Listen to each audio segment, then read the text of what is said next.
Isang pinagpalang araw sa inyong lahat. Tayo po'y magninilay sa salita ng Diyos, ang pinagmumulan ng awa at tawa ng ating buhay, ang salitawa.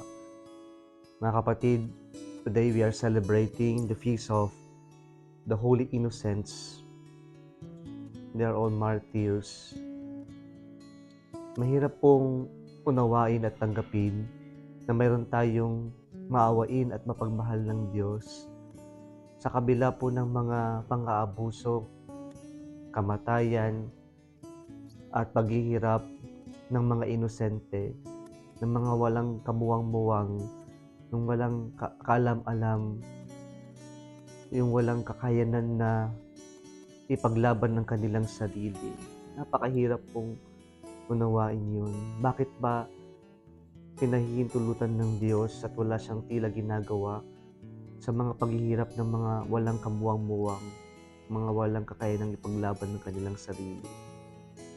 Alam niyo mga kapatid, mahirap man unawain o tanggapin ito. Ang sagot lamang po dito ay nang dahil sa kalayaan.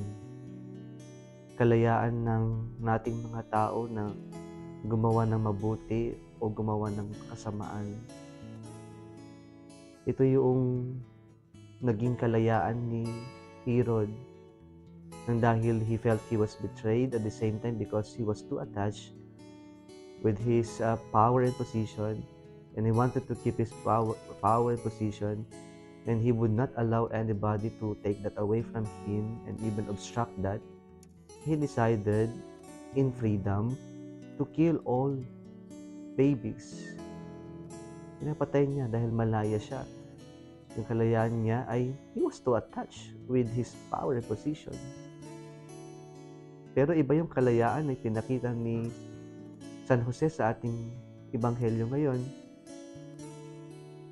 Nagpakita ang anghel sa kanya sa panaginip at sinabihan siya na itakas ang pamilya, ang Holy Family sa Ehipto kasi may noong panganib, may pangamba.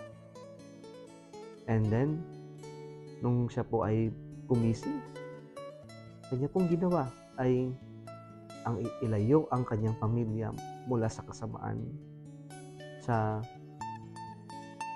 hindi magandang mangyayari. Why? Because he was free. Malaya siya na gawin doon kahit mahirap na nandun sila pero kailangan nilang lumisan. He was not attached to the place or to other people there.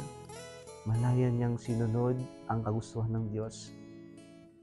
He let go because he was free and he was not attached with anybody else, with anything else. Malaya din, kalayaan din ang ginamit ni San Jose para tumugon sa kagustuhan ng Diyos. At yung kalakip ng kalayaan na yon ay yung pagtitiwala na ang Diyos ang may plano, ang Diyos ang magbibigay ng mabuti at sa Diyos lamang manggagaling ang mabuti. Pagtitiwala na magiging mabuti ang lahat kapag sumunod tayo sa kagustuhan ng Diyos. Mga kapatid, sana ito yung ating mapanghinayang sa araw na ito, na tayong lahat ay malayang tumugon sa plano ng Diyos, sa kagustuhan ng Diyos. Kung malaya din tayong bitawan yung mga pwedeng humadlang, yung mga pwedeng humarang sa ating pagtugon sa Diyos. Sana matutunan din natin magtiwala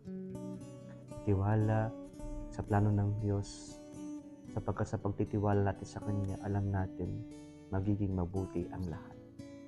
Kung nagustuhan mo ang video na ito, huwag kalimutang mag-like, share, at mag-subscribe sa Salitawa Facebook page and YouTube channel. Muli isang pinagpalang araw sa inyong lahat.